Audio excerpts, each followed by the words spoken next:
Robservations with Robert Meyer Burnett.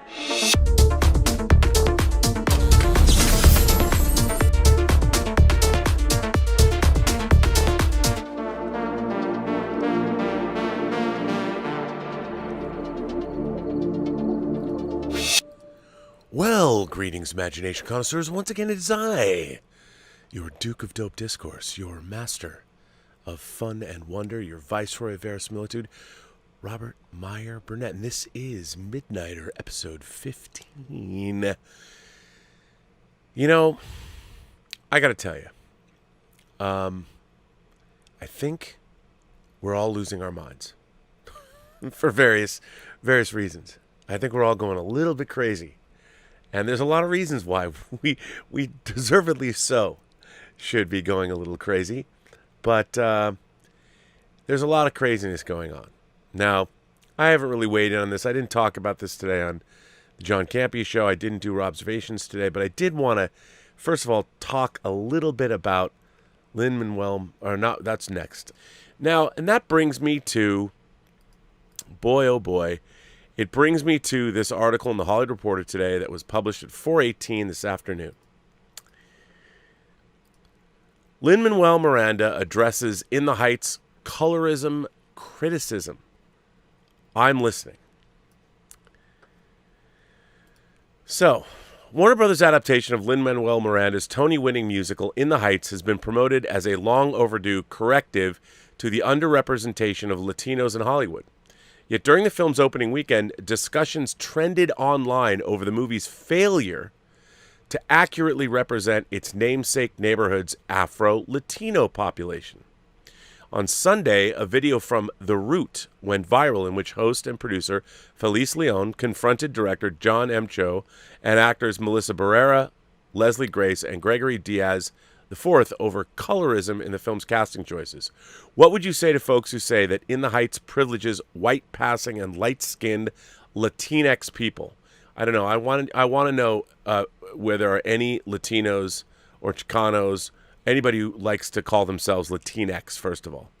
Chu acknowledges that it was a fair conversation to have, adding, I hope that encourages more people to tell more stories and get out there and do it right.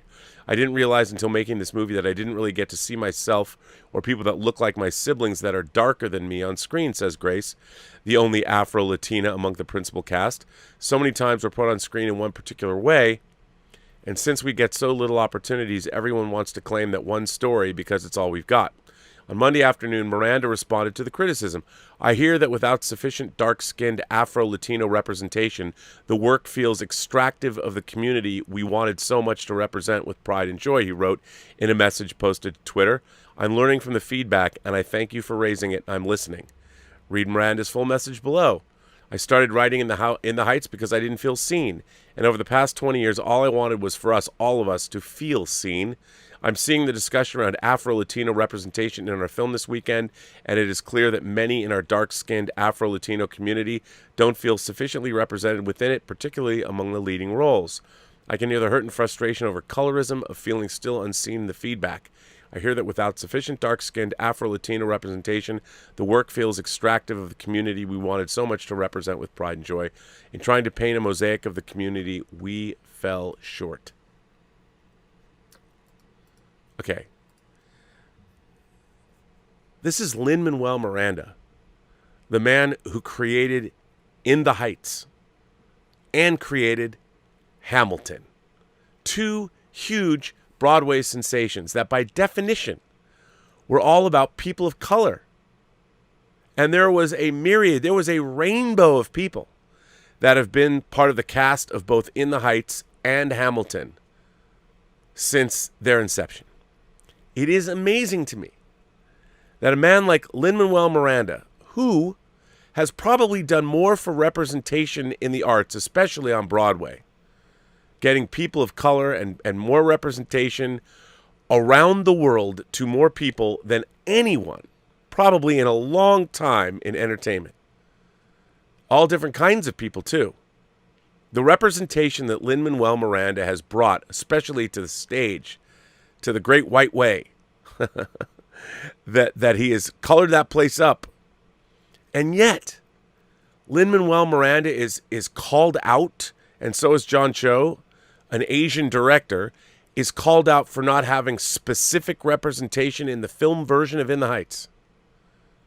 I mean, is this where we're at?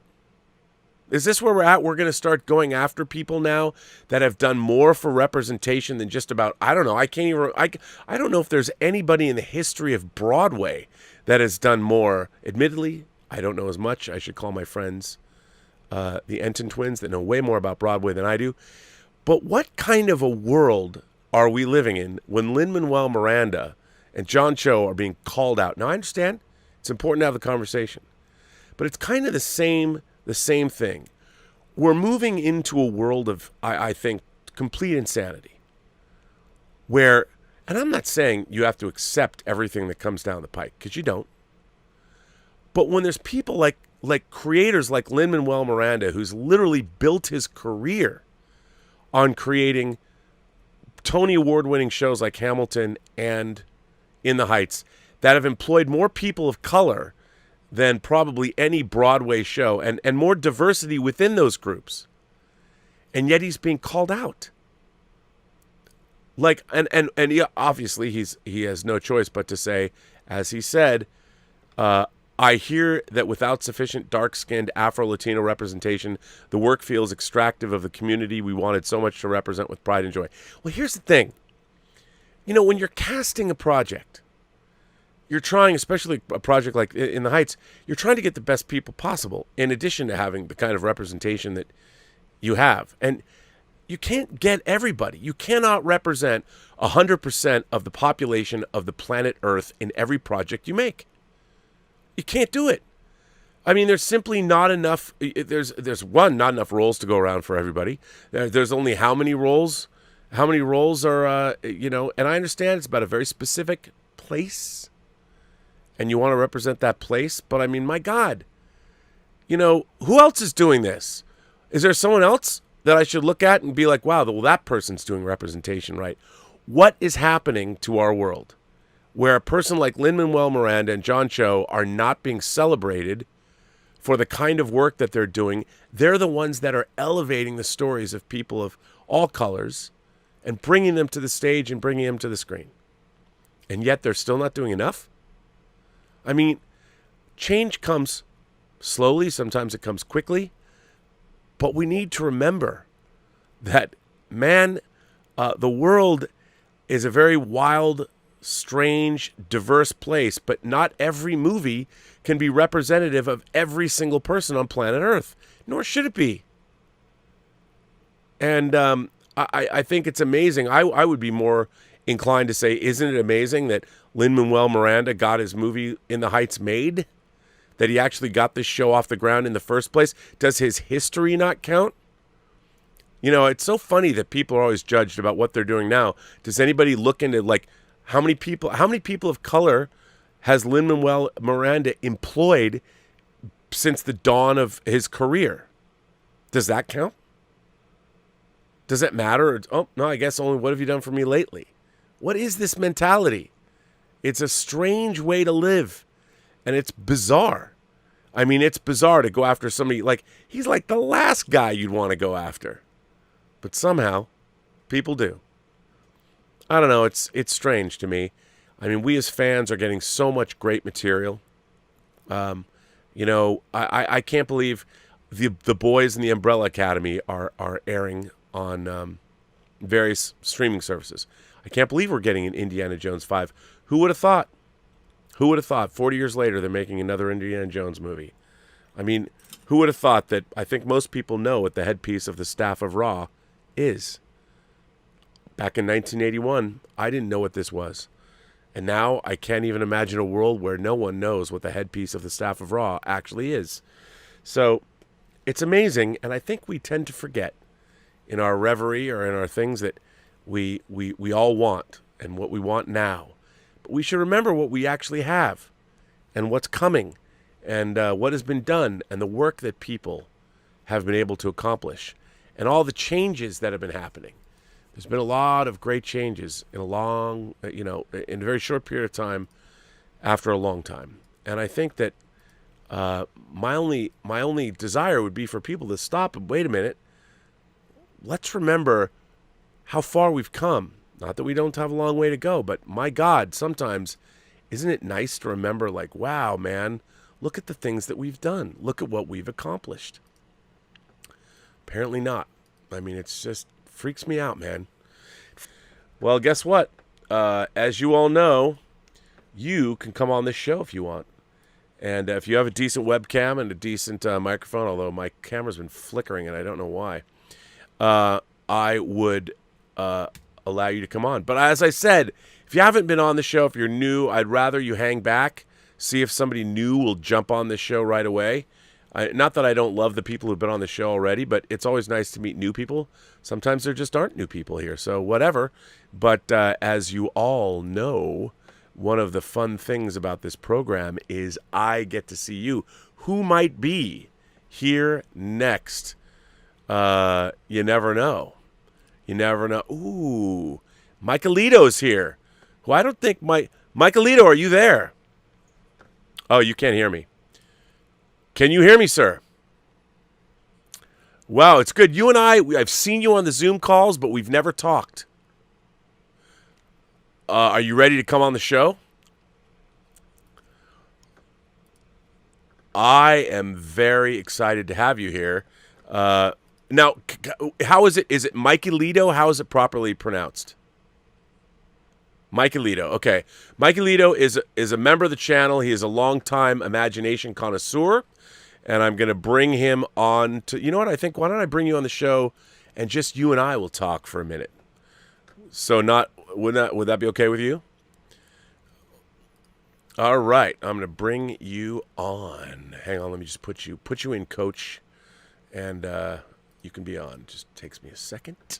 It's going to be fun to talk to you. I always see you in the Zoom calls, but we never get to talk. So let me bring you on. And let me just straighten you up.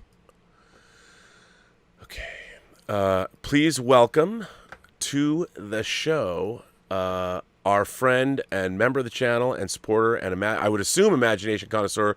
I mean, I could be wrong about that. Some people don't want to identify as imagination connoisseurs, but please welcome Mikeylito. Mikeylito, welcome to Midnighter. Thank you so much, Rob. I consider myself an imagination connoisseur, but recently I'm starting to think of myself as an imagination contrarian. Well, okay. First of all, where are you coming to us from? Look at that. All right. And now I'll take it off so you can actually see my eyes. An imagination. Oh, first of all, you've got me deeply intrigued now. An imagination contrarian. What do you mean by that?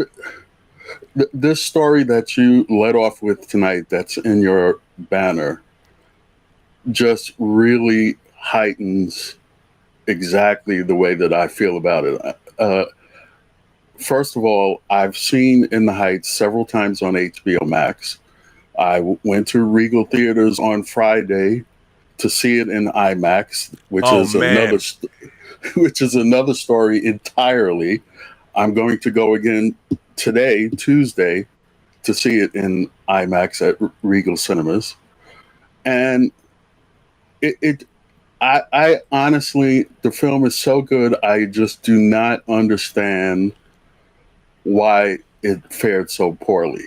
I watched Campia's segment on why he thought the film did so badly. I'm a little nervous. He loved so it too. With it. Well, he loved the movie, but he's giving a lot of excuses for why it didn't do well, and there's only one of them that I agree with, right. And that's the fact that it was on HBO Max. No star power, I guess that could be a problem, but it really wasn't a problem for me. Poor trailers. I don't even know what the man is talking about, because the trailers, I watched all of the trailers. I watched the first 8 minutes too, and I thought the first 8 minutes was amazing. They took so many different sequences from the movies, and the way that they cut those trailers, despite the fact that all the parts were completely different, those trailers always fit together. They were seamless.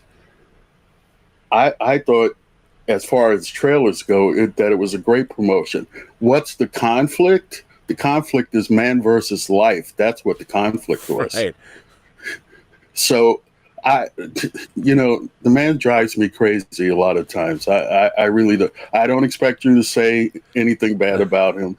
Let me do that. No, we differ on many things. I mean, I'm a big. I think what John does, day in, day out, he's very good to all of us that work with him. But we have differences of opinion. So I'm going to speak what I think is going to be a very unpopular opinion, but I think the story that you read from the Hollywood Reporter and also the one in Deadline that I read when you put up the banner, I think the Latino, Hispanic, Latinx, whatever you want to call that community, they are the ones that are responsible for the film doing poorly. The movie basically was presented to represent their community. Despite my screen name, I'm not Latino. I'm a 68-year-old black gay man. And you're welcome here, sir. You're an imagination connoisseur. I thought the film was fantastic from beginning to end. And when you read that story, it just made me so angry. And I compared it to Black Panther. There were no light-skinned blacks in Black Panther. Was I supposed to not go see Black Panther because there were no light-skinned blacks in Black Panther? That's ridiculous. It's absolutely ridiculous. And I am just getting so that I don't even understand what people are thinking about anymore. Man, look, you and I park our shuttlecrafts in the same shuttle bay. I honestly, that when I read this criticism of John Cho and Lin-Manuel Miranda, I mean, look what he's done for Broadway. Lin-Manuel Miranda might be responsible for getting more people of color interested in Broadway in the last 10 years than any other Broadway show and within the Heights. And the people he's employed and the way that he's brought the musical out to show how the musical it can be modernized and updated and bring in audiences that would never be interested in musicals. I mean, there's probably some people that are upset that he hired John Chu to direct the movie because John Chu is an Asian. But I'll tell you what, Thursday when I was watching In the Heights on HBO Max, I went back and forth between In the Heights and Crazy Rich Asians. That's one of the reasons I was so excited about the movie, because Crazy Rich Asians was a fantastic movie. Yeah. And it had a lot of dance set pieces in that movie, and it was great direction. And it was wildly entertaining. Exactly. And so I was really looking forward to it, and it just makes me nuts. The whole thing makes me nuts. Well, okay. Have you lived in Brooklyn your whole life? Actually, I'm on Long Island right now. Oh, you're on okay. But you're from Brooklyn. Yes. So in your own lifetime, you must have seen massive change in our society in terms of acceptance of various groups, the groups you belong to, that you identified with. So much change. You said you're 68? Yes, correct. Okay, so you probably weren't old enough to participate in like Stonewall or something like that, but I mean, it happened, and the way our society has changed over the last 60 years has been pretty good. I mean, sure, we have a long way to go, but yeah. I mean, I can't imagine that. One of my very best friends, my oldest friend in the world, that we've known each other since we were 2. He came out, and he was the first person I knew that got married in a same-sex relationship. He married his husband, and he told me, he said, I never thought this day would come. Like, I never thought that I would be able to live this way. And then they rescinded the ability in California to be married, so they didn't know if their marriage was going to be considered valid. Luckily, it was, and now it's not a problem. And they've been together for I think they've been married for 20 years. Close to that. Yeah. And it's I mean, and now it's pretty much the law of the land in many states. I mean, these kinds of changes, they were happening. They are happening. They were a natural evolution because people deserve to be represented. They deserve to be heard. They deserve to be treated like normal human beings because they are.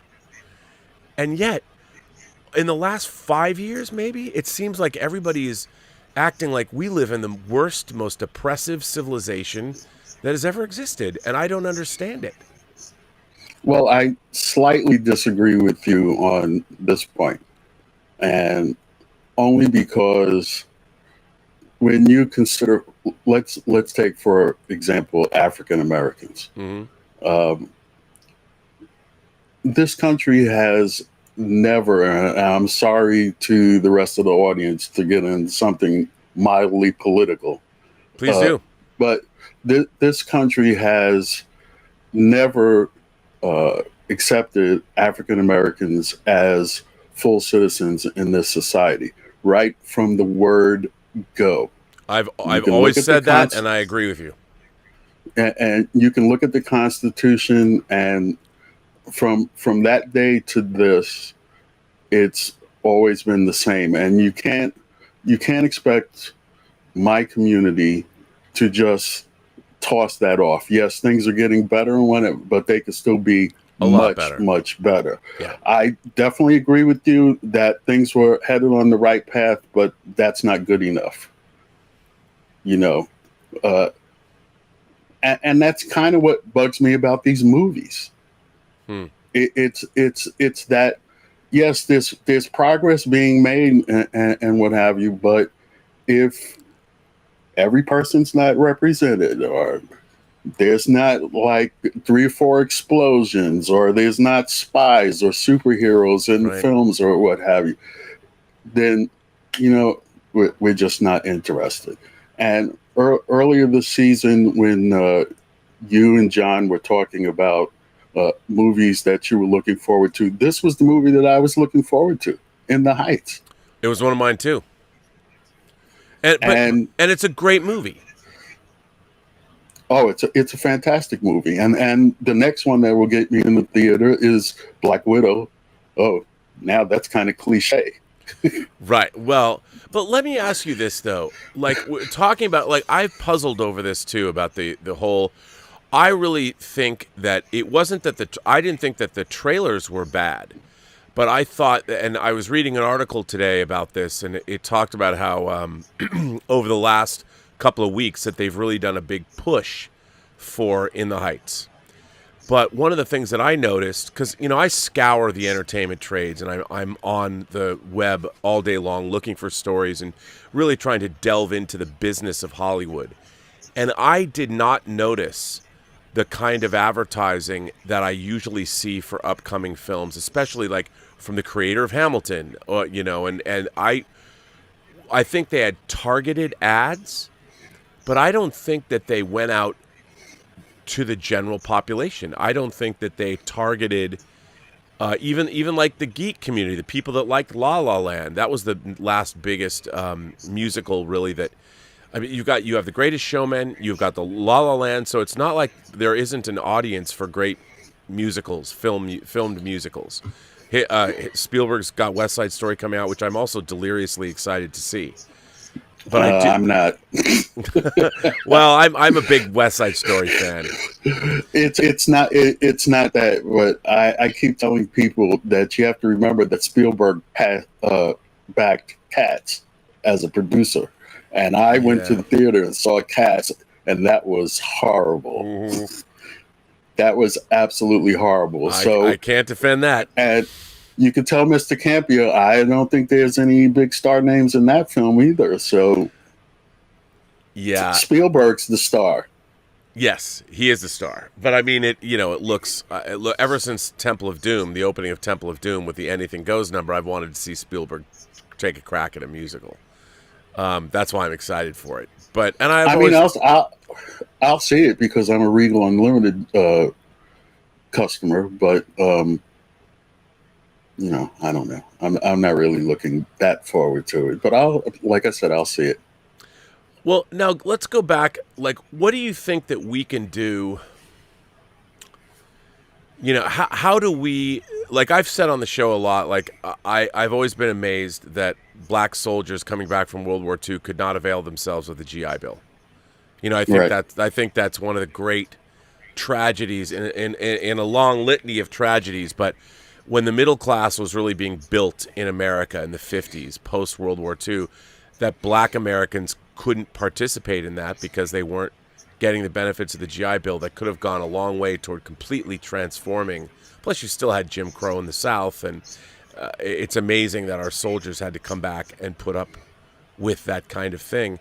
I mean, it has been an ongoing, and we really haven't done enough for the community. And I completely agree with you. We haven't done enough, and there's never been equality ever in the United States, no matter what it says on whatever paper, for any black Americans. Never. And there's still a long way to go before there is equality, and maybe we'll never have it.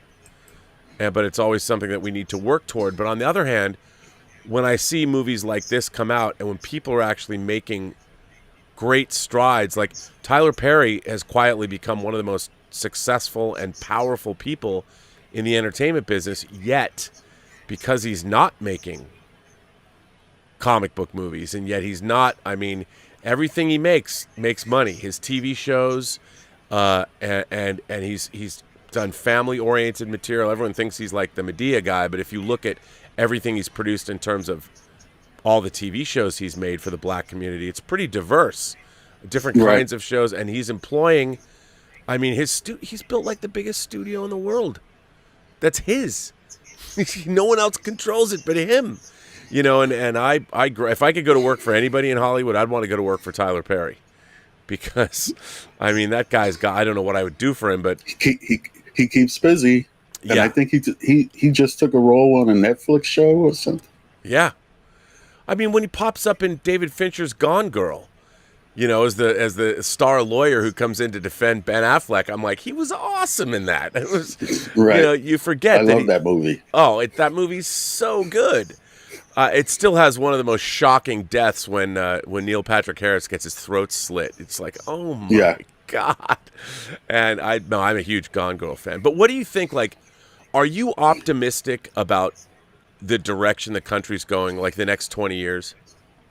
Well, I was going to mention that. You had a guest on, a young lady from Texas, I think about a week ago. Yeah. And I have the same answer that she has. No, I'm not optimistic about it.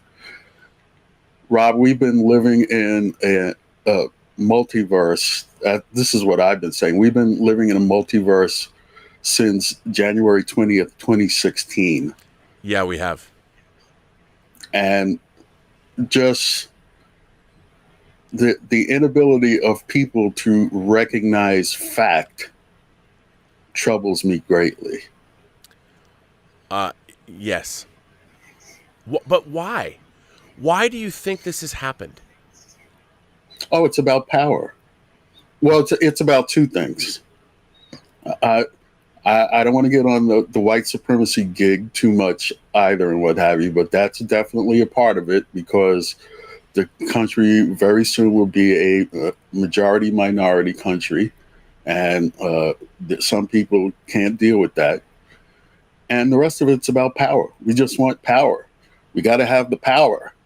That's why everybody's upset with the Democrats, because they can't get it together. No. And it's not about doing what's needed for the people in the country. It's about, no, we have to have control so that we can do what we want to do, and regardless of whether it's what everybody else needs or not. It drives everybody crazy. I call the former president, well, during his term, I called him the current occupant. So he's now the previous occupant.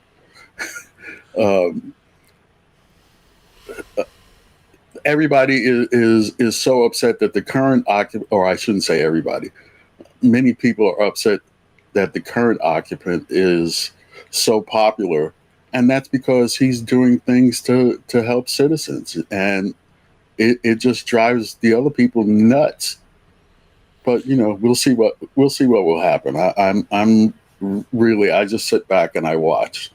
Right. Well, I just don't understand. Like, we have serious problems in this country, both whether you are a Democrat or a Republican. And Correct. I feel that there is such a, we're at loggerheads to the point where nothing is nothing is getting accomplished, and the problems that we need to surmount are problems for all of us, not just whatever political affiliation you believe in. These are things like infrastructure being one. I mean, our companies are getting held hostage by foreign bad actors with these cyber attacks, and we should have the most sophisticated cyber defense force in the world, and yet we don't. When the Trump administration took some of our cyber defense force away from us, and now it's become par for the course. Oh, well, this company just paid their $10 million ransom.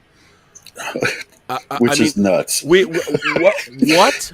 Like this is, we have foreign bad actors attacking our infrastructure, and yet I would think this would be a something we could all agree on. And it's not like we don't have the talent. We have Silicon Valley. We should be the most heavily defended. I want to give you an example. In a former life, I was an IT person. Remember Y2K? Yes, very well.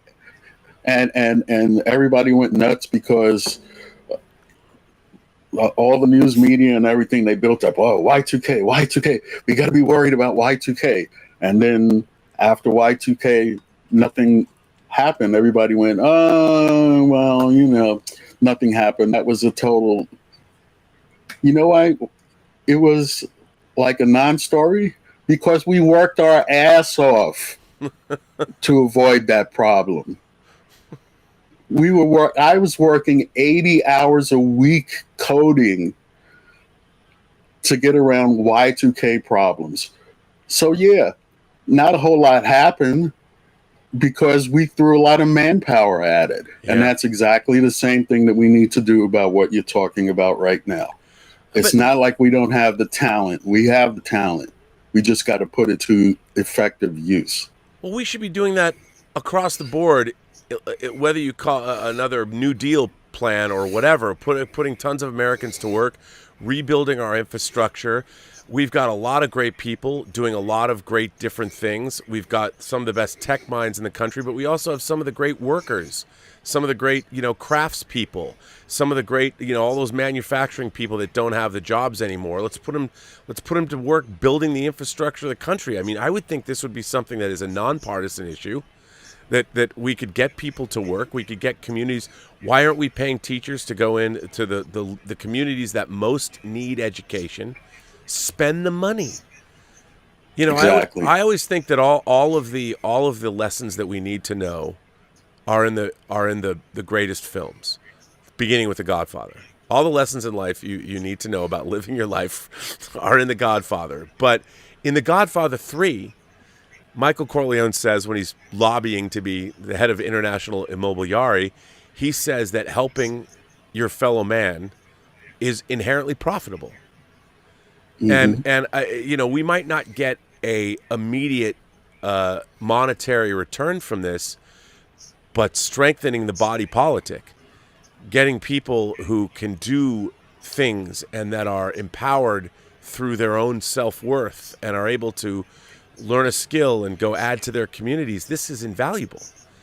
And now, unless something like schools, general education, why are we not the best educated people on the planet?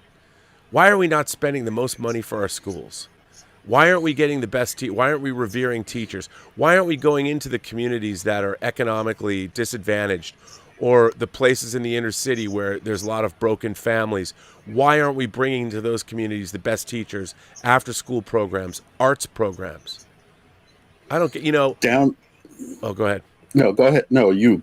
Well, you I just watched a documentary called Home. And the second episode, I think it was on Netflix, the second episode was about a black guy in Chicago who he was an urban planner by trade, but he's also an artist.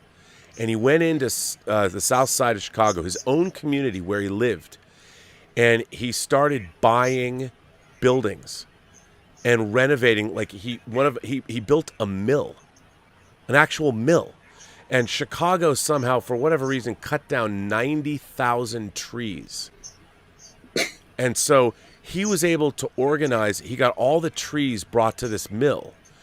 And they used the trees, and they were cutting. And he hired people. They learned how to create, 2x4s and things they needed to build homes.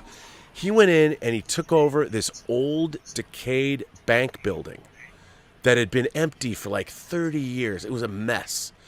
And they renovated the whole thing. And the people that published, I want to say it was Jet and Ebony magazine, the family, they donated back issues of every single issue, and he created. It's Johnson Publishing.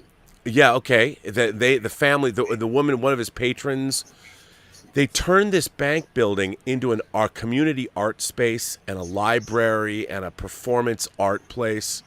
It's amazing, and this guy's been doing it in his own neighborhood with multiple buildings. The mill, he did his own house, and he's literally single-handedly transforming a very rough area of Chicago.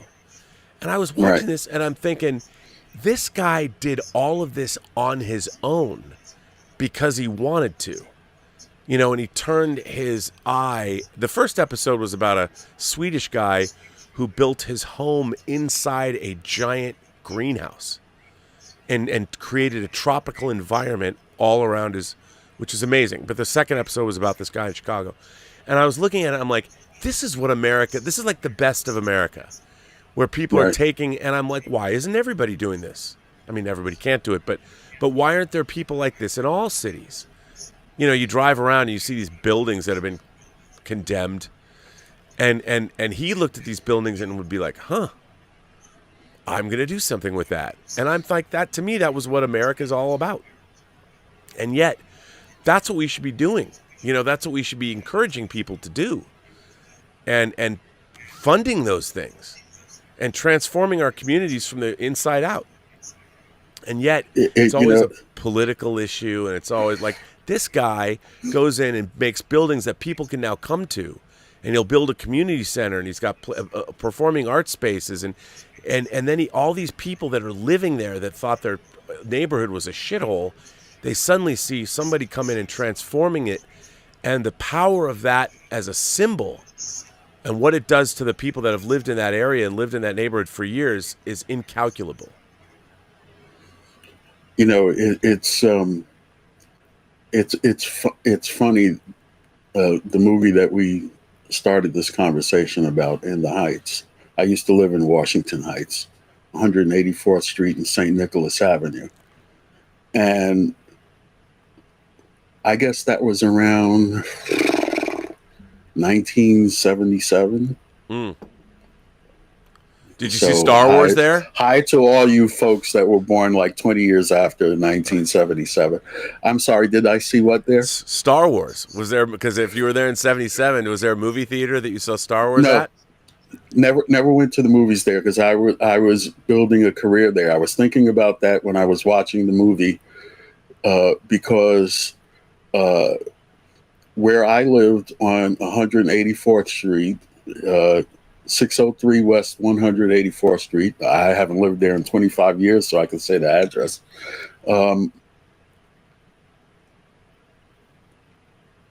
They had alternate side parking. And it was a challenge just to park your car because it was 2 days on one side of the street and 2 days on the other side of the street. And I would come home from work and I could literally spend like 90 minutes finding a place to park. Right. And they put up, the city put up meters that went halfway into the block because all the stores on St. Nicholas Avenue, it's commercial. So they put up meters so that they could collect that money. So I used to have a system where I would risk getting a ticket. It was $10 for parking at an expired meter, $15 for parking on the wrong side of the street, $25 for double parking. So if I couldn't find a space to park, it was just like, well, which ticket do I want to pay this week? So it was totally nuts. But I mean, I just went back and forth to work. So like that scene where, now I think the scene that they shot in the tunnel, in the subway tunnel with Abuela Claudia, I think it was Abuela Claudia. That was at 191st Street, I think. But at 181st Street, the station that I use, it's just the subway is so deep into the ground that you had to take like escalators and elevators to get down to the subway platform and what have you. So I was, that tunnel scene, it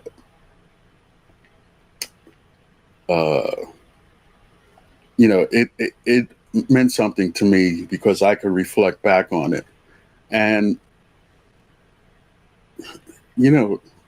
at that time, it was just nuts to do anything other than working because I was trying to establish myself in the IT industry.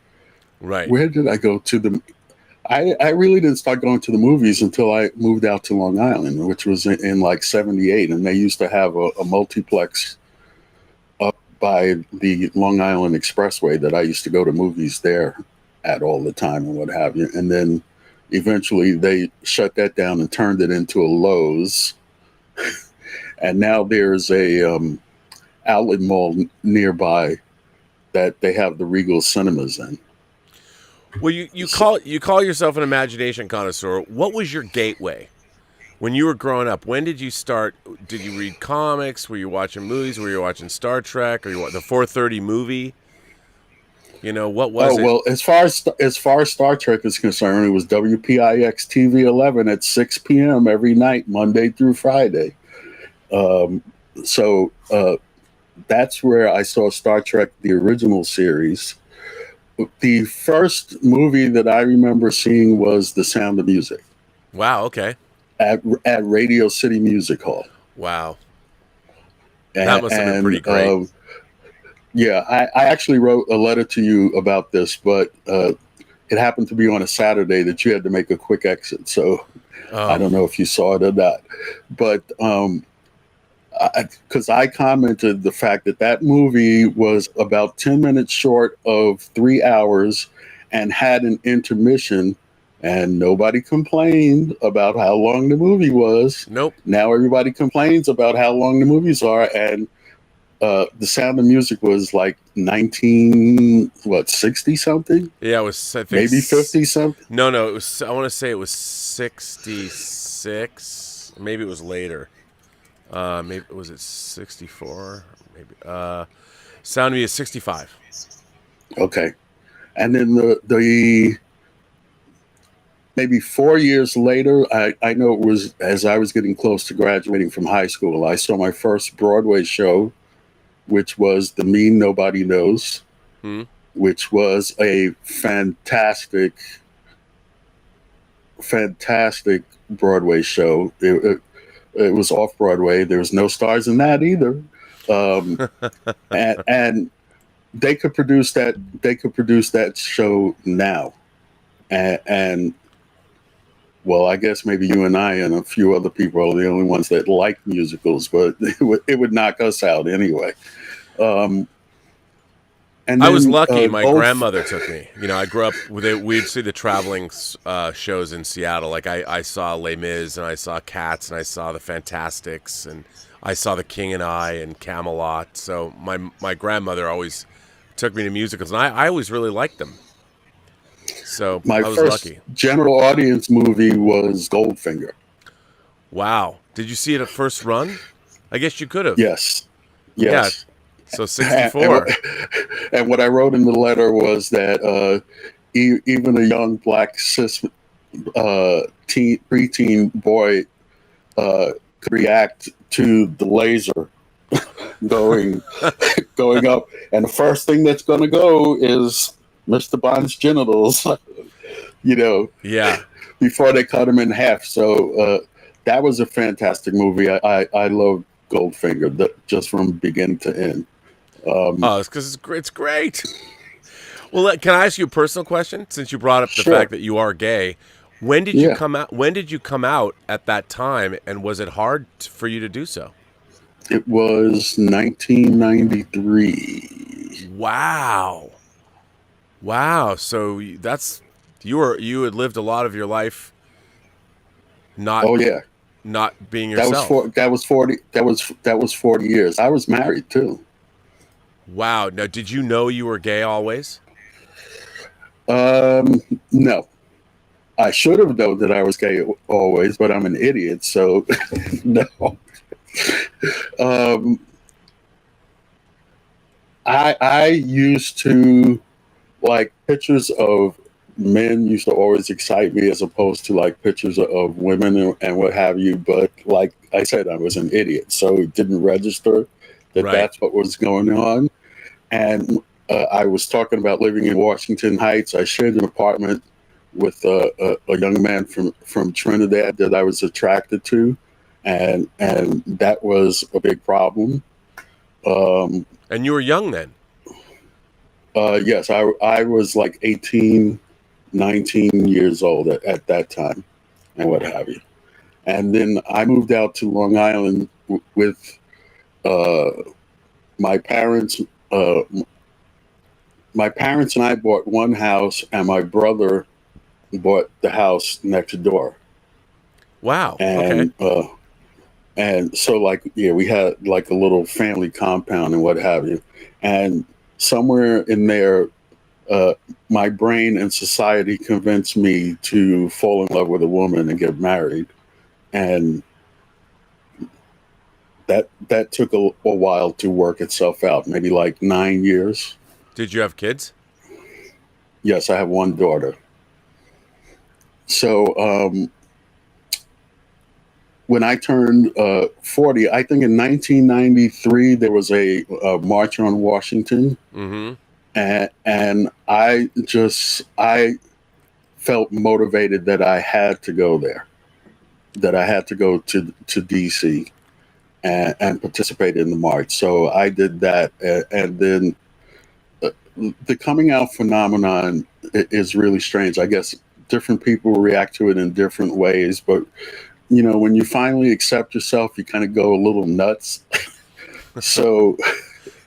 So from that point on, it was just like totally crazy. I quit my job. Like I said, I was working in IT, so it wasn't like I was struggling for money at the time and what have you.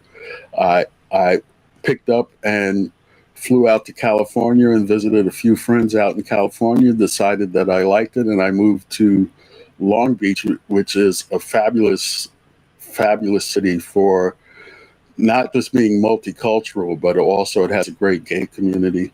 Yeah. In Long Beach. Plus, it's beautiful. And I was, yes, very beautiful. So I was there from 93 to 2002 before I moved out to the desert for about 4 years, and then I came back to New York. Did you move out to Palm Springs? Yes. Yeah, Palm Desert, actually. Yeah, my grandparents lived in Rancho Mirage. So I mean, I grew up going out there, but another great, vibrant gay community. And that's a funny place. Most areas have like gay pride in June and what have you. In Palm Springs, they have it in November, and that's because of the heat. Yeah. For somebody that lived here in the East and you're used to dealing with like 40s and 50s and then you move to Los Angeles and it's like 72 and sunny all the time. And then you go out to the desert and they talk about the one teens. And I looked at a friend, I said, what's the one teens? and it's like 110. Oh, it's absolutely, but it's a dry heat. That's what I would say. Like I'd go out to visit my grandparents in the summer and stuff. And it was like, I'd never experienced coming from Seattle to walk outside at night and it's 115 degrees. It's like, wow. But I liked it. I liked that hot desert night thing because it was a dry heat and it was There's Well, at something night about it. it was very comfortable. You know that a lot of people don't realize that California, it's warm in the daytime and it's cool at night. Yeah. Relatively cool. You know, when you go from 110 to 50, it feels cool. So Yeah. I also love the way Palm Springs smelled at night. It just smelled really, that desert smell with the flowers and the I loved it. My when my grandfather passed away a little over 10 years ago, I mean, my mom sold the house and I was like, why keep it? Why do you not want to have this house? We can rent it out. I mean, and that was during the subprime mortgage crisis. And I'm like, the house, if we kept it, it would have been worth 5 times what she sold it for. But I'm like, don't give it away. And I there's no reason for me to go to Palm Springs anymore. And I really miss it because I started going there from 81 up through 2008. And I used to go to the tennis matches at, I guess it's Rancho Mirage. was it Dinah Shore? Oh, that was golf. But the No, it's in March. I can't think of it right now. I can't think of the name right now. 68, the brain goes. Yeah. Also, I did too much drugs in the 80s too. Man, I would love to have being in New York and in the I just watched the whole Halston documentary, or not the show that Ryan Murphy made that stars Ewan McGregor. I didn't think it was particularly good, but I'm like, man, I would love to have lived during the Studio 54 era and been fabulous and hung out with Liza Minnelli like Halston did. Like, I would have loved that. I would love to have been Halston, just dress well and hang out with fabulous people and do copious amounts of cocaine in the 80s and just party. It would have been fun. Assuming I could have kept it together and not spun off into oblivion. I did OPC, other people's cocaine.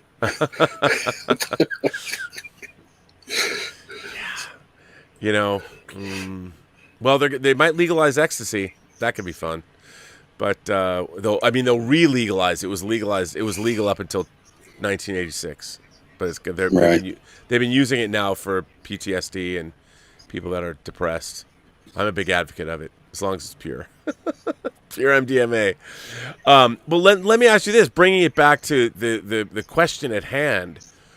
You know, I'm curious about when I read articles like this, like Lin-Manuel Miranda's the last guy activists should go after. I mean, he's an ally. And he's done so much, especially bringing people to Broadway and musical theater and showing people the possibilities of what can be done.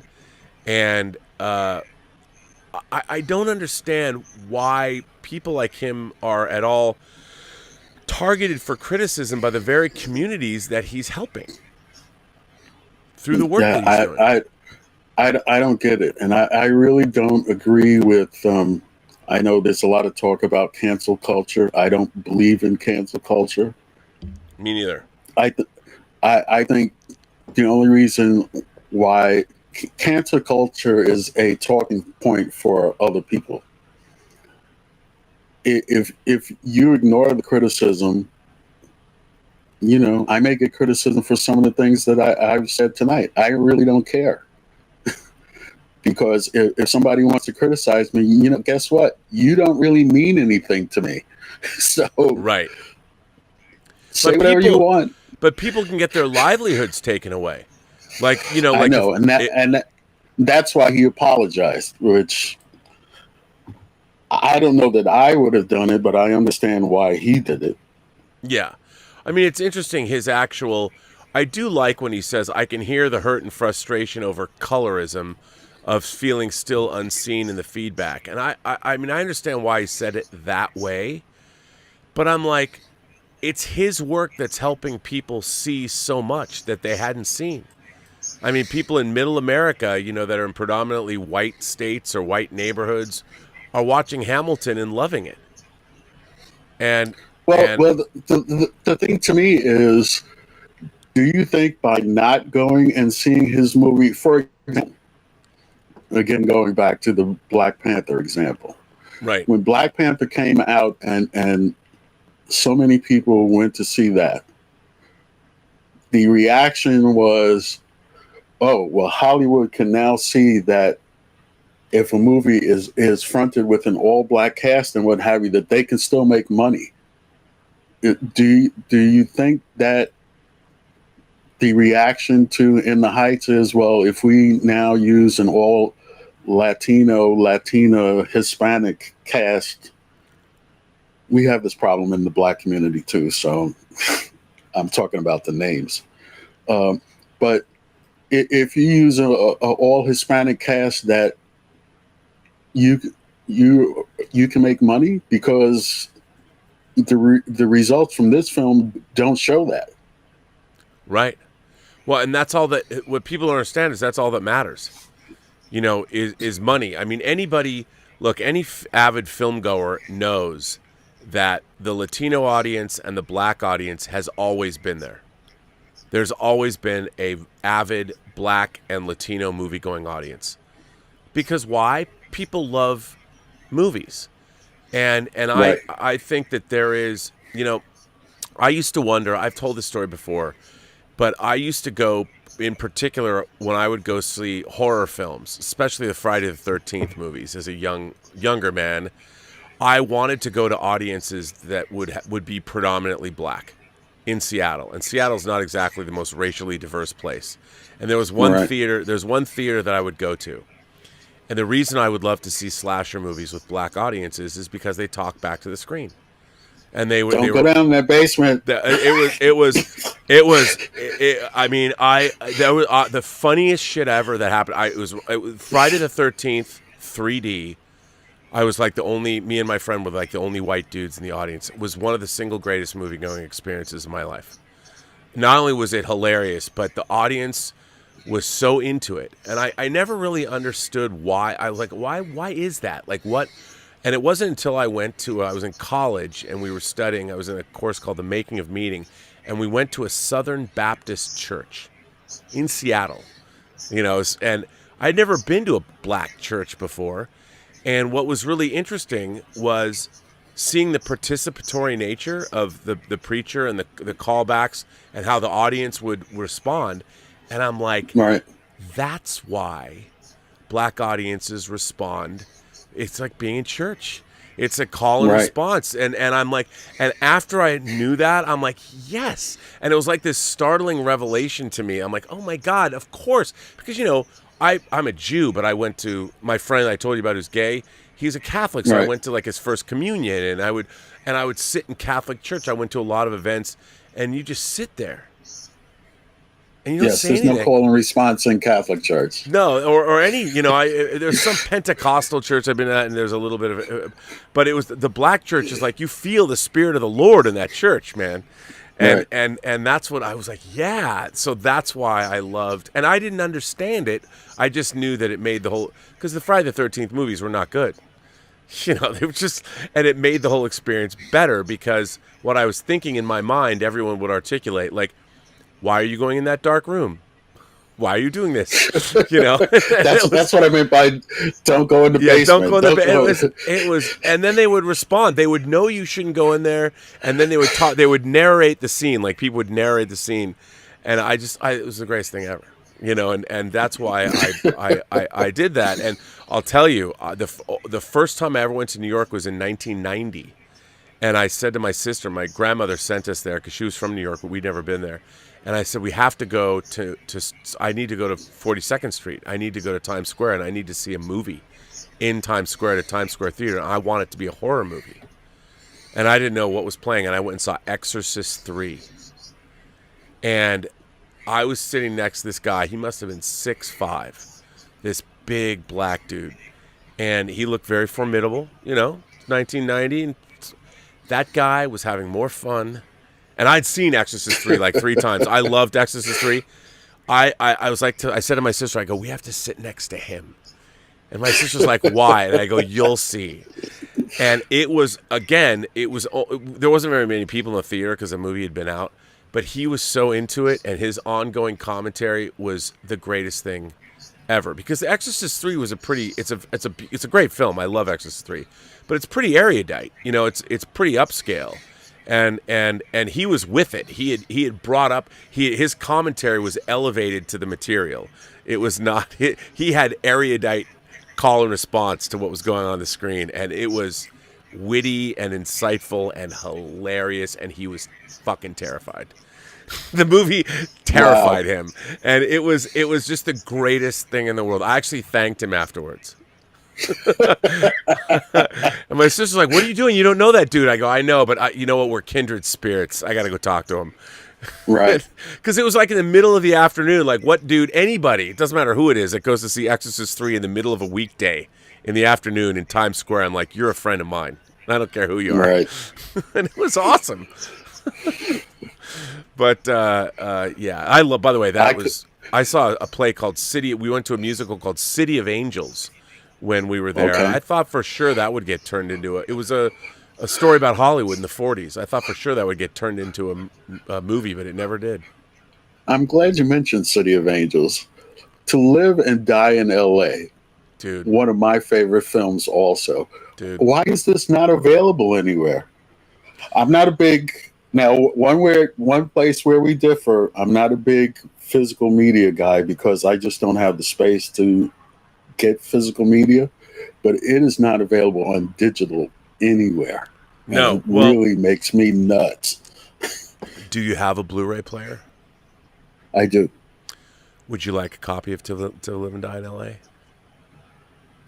I would love a copy of To Live and Die in L.A. Okay, I'll tell you why I say this, because so at one point about 5 years ago, 7-Elevens were selling like discount Blu-rays. And I was going in there, and I literally, when I had a Elantra, and I would buy Blu-rays of movies that I loved that were like $4, and I would give them to people that rode in my car. I said, "You get a fabulous parting gift for riding in my car." And I had and I would give people Blu-rays, and I bought like 6 copies of To Live and Die in L.A.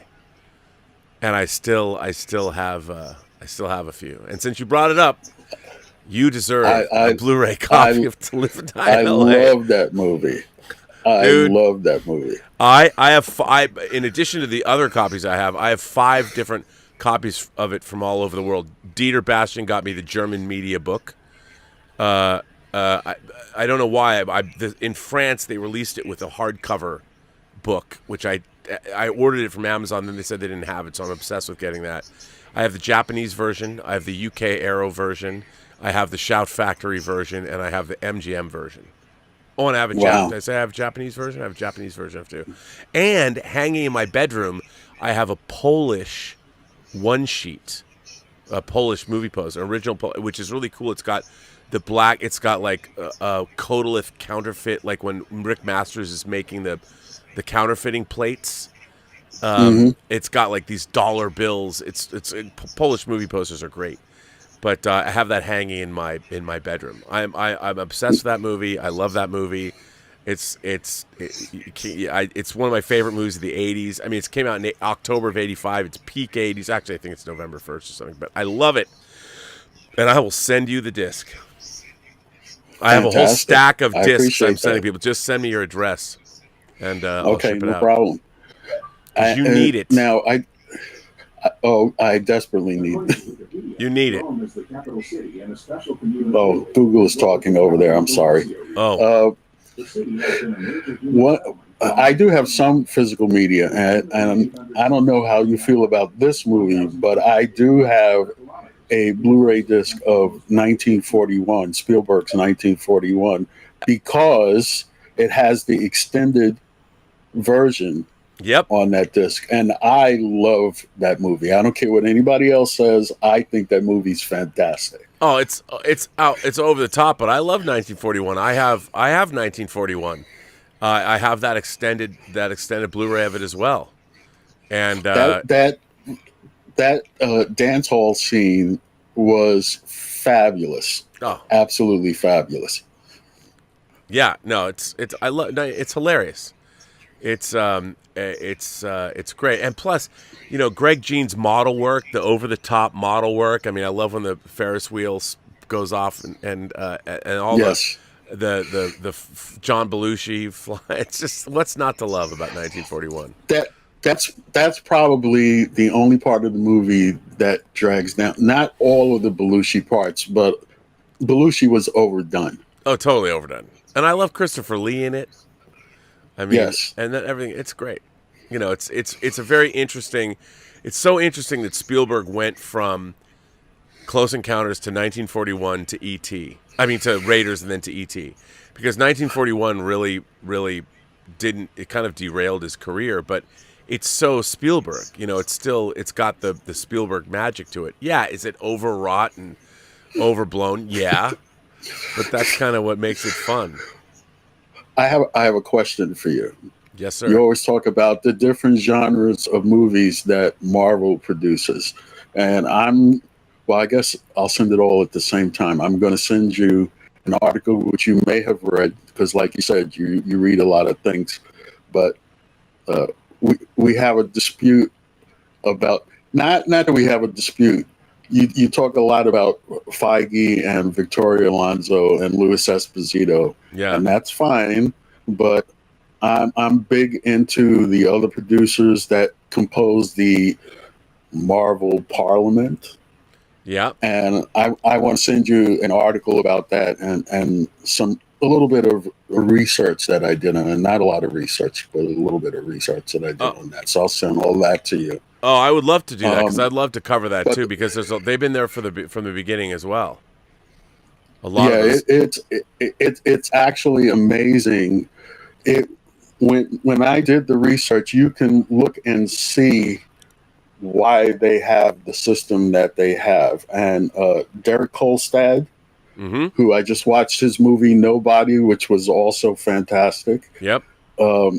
And he worked on The Falcon and the Winter Soldier. He did an interview with Collider. And I don't know that you read it, but that's the article that I want to send you. I haven't read that article, but I would love to read that. Okay. The question I want to ask you is, so you talked about the many different genres of movies that Marvel does. Do you ever think we will see a Marvel musical? Yes. I do think that we're going to see a Marvel musical. And I think that, because when I think back to, I have to go back to Buffy the Vampire Slayer. And when they did the musical episode of Buffy, that now every TV show has done like musical episodes. But that was Once More with Feeling was the name of that episode. And that was an incredible, they made a musical work in the confines of the canon of that show. You know, the whole musical element was it was the result of supernatural influence. And I thought it worked really, really well. I still think about that song. I can still hear it. You know, where do we go from here? The battle's won, and we're kind of done, and we'll shed our victory. It's the battle's won, or the battle's done, and we kind of won, and we'll shed our victory tear. Tell me, I loved it. Where do we go? I thought it was fucking great, and I think that why not? Why shouldn't there be a full-blown Marvel musical? And I don't know who. The thing is, if you used, I don't know if you could use any of the main Marvel players in it. Like, you might have to focus on a specific subset of the characters. I don't know. Like if I just off the top of my head, like if they went back and did like the Invaders, the World War II era Invaders or Defenders. Or maybe do something where Captain America is part of it back in the 40s and make it a period piece musical during World War II. I could see... Yeah, because there was that big musical set piece in the first Avenger. Yeah, and I could see that, where it'd be Hydra, the Hydra and the Red Skull, and you could really... I could see something along those lines, and it would work. Because that way, Steve Rogers could still be in it. Like, you could bring back Chris Evans to play Steve Rogers, but it wouldn't diminish the rest of the universe. And it could still be canonical because you would tell a story that we just didn't see. An untold story of Captain America's history or past that that you could do. I think you could do at least this. I'm just riffing, but I don't know if they would do that. But I think you could, because that way Bucky could be in it. You know, it's before Cap lost Bucky, and I think you could do something really interesting about that. Like, they have to, before the invasion of Normandy, they have to go behind enemy lines. They have to go to France. You know, and there's a woman there, and there was the French Resistance, and there was that cabaret. Like, they've talked about the cabaret where all the French Resistance was based or whatever, but they entertained the Nazis. And I mean, you could do something pretty cool. But then again, maybe that's too Cap centric. I mean, I could see a Guardians of the Galaxy musical. I figured that's the only genre they haven't done. Mm-hmm. No, so yeah. Now, my other question is, do you think a lot of people see Loki setting up Spider-Man No Way Home and also the Multiverse of Madness, but I kind of see Loki setting up the Eternals and possibly even Black Widow. Yeah, I mean, I see I think there's some of that. What I think they're doing is I think they're reestablishing Loki as a villain. I think that he's going to, it's going to be a big double. I mean, I don't know, but it's going to be a big double cross, and he's going to be reestablished as formidable, because they have a great opportunity to turn him back into the trickster. Like, I think after seeing what happened with Asgard and knowing his own death, he wants to take a different path, and he's like, what led to my death is me becoming a nice guy. My father died, my mother died, I became weak. Oh, that's a good point. You know, and I ended up dead. Thanos snapped my neck on an Asgardian ship after Ragnarok or whatever, after Asgard had been destroyed. He's like, I'm not going down that path. You know, and I think he's going to rejoin the timeline somehow, and he's going to be more dangerous than ever. He is going to be filled with glorious purpose. And that glorious purpose is going to be to make sure that never happens to him again. And he's going to be the only person that's armed with the knowledge that the TVA exists. So he's going to know more than anyone else in any universe. Also true. Which I think would be cool. And because everyone, you know what, it's time to bring him back. I you know what, I don't understand. I loved Loki. I loved the first episode. I love maybe because I love Brazil and I love the Adjustment Bureau, and I've read so many stories along those lines. I mean, and everyone's so critical. I'm like, we're getting these Marvel shows. They might not be perfect, but they're pretty damn good as far as fantasy television goes. And at least they're going to places that they're certainly not rehashing old ground. They're trailblazing, and they're adding to the tapestry of the universe. And I really thought that for a Marvel show to bring up like the Isaiah Bradley character from the 2003 miniseries The Truth, and that was great. Delve into those the Tuskegee Airmen, you know, it's analogous to that, and how he's like, you know, a black man is never going to be Captain America, and Sam Wilson's like, you know what? I know all of these things. I know America's fucked, but I believe that I can do this. I mean, that was that philosophical battle between the two of these guys was pretty amazing. That was part of a Marvel show, and yet everybody shits all over it. And it wasn't perfect because they had to retool it because of the pandemic. It was going to be more about a pandemic. And yes, I thought the Flag Smashers storyline, because it was a bit muddled and all that, but the central conceit of Sam Wilson finally, look, he gave up the mantle. He gave the shield away at the beginning because he didn't think he was worthy. He didn't think he was, and through that journey decides to take the mantle of Cap. This is great. This is great stuff. Like, if you had read that in a comic book miniseries, you would have ended that series and been like, hell yeah, this is what this story's about. And I think it was an important story. I liked it a lot.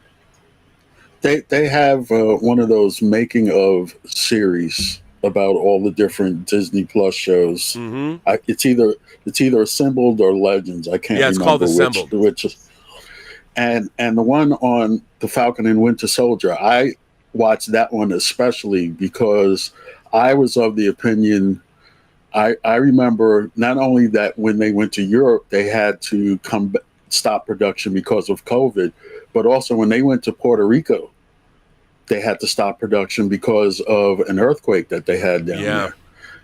And when they did that, when they talked on that show about making the series, that was a big part of what the problem was with that series. They had to match interiors and exteriors from Puerto Rico to, was it Hungary? Yeah. Or Austria? I think it was Budapest. That's Hungary, correct? Yes. Okay. Again, 68. Come on.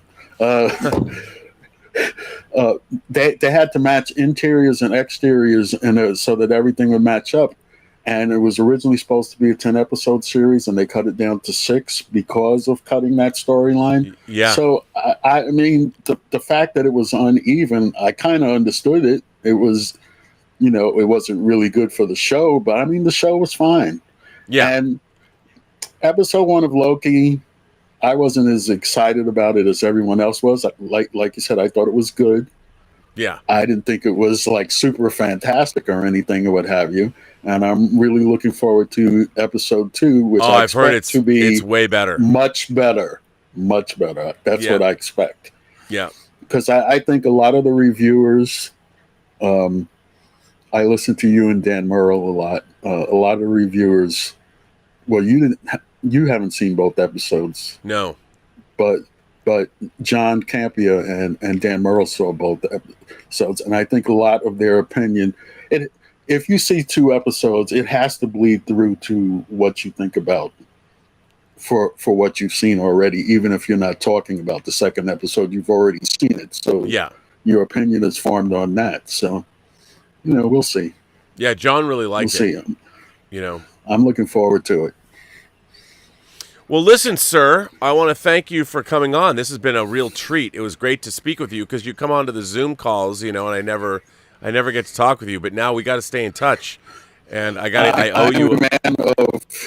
I'm a man of few words, except when I have something to say, because I know that I get nervous on camera, so I tend not to say anything, and I lay back and what have you. But I wanted to talk about that movie to begin with, and then when I saw your episode banner, I just went nuts. I just went nuts, and it was just like, drop the link, drop the link. Well, that's exactly what I'm so glad to hear you say that, because that's exactly what I was hoping, because that's a lot of the time I can't. I feel like if I talk about this stuff, people are going to get... I think on the Midnighter I can talk about more. I guess it really doesn't matter, because once it's on YouTube, it'll be up there anyway. Yeah, sure. One more thing. I know you've said the show is on the bubble, and believe me, I kind of get it, because it's like the middle of the night. You do a lot of streaming and everything and what have you, and let's just say, I don't want to criticize anybody, but let's just say sometimes the Midnighter is a little discontinuous. Yes. So I kind of get it and whatever, but I do hope that you keep doing it, because many of your shows are very interesting, and I hope our talk has been interesting as well. Mikeylito, this is why I live for this kind of stuff. This is why I want it. This is the kind of conversation I want more of on the channel. And it's been so great to finally speak with you. And again, I think this was a substantive conversation that matters, and I think it means something. And, I think the whole point of me doing the channel, the one thing that I want to do that I think is different from other channels, is build that community. And not necessarily a community that's just about super chats and tips and all that, but a community where we're actually exchanging ideas. And I always wanted to live in like an era where I could go to some salon. You go to someone's house and they would have like 10 people over, and you'd have these, like in France and during Moulin Rouge or something, the movie where Toulouse-Lautrec and all these people, and hang out and smoke cigarettes and drink wine and talk French philosophy, although, to be honest, French philosophy Proust, that might get a little annoying, but somewhere else maybe. And just have that kind of, that's kind of what I wanted to do. Like being at a science fiction convention and staying up all night long, talking about the prison. Right. So I've been doing online community since 1994, and you do it well, sir. You do it well. Oh, well, I appreciate that. Well, listen, thanks for being here. Send me an email about that disc, and because I got a stack of discs to send to people because I'm bad about it. But I'm going to send you a To Live and Die in L.A. disc. Fantastic. I appreciate that. Yes, I do.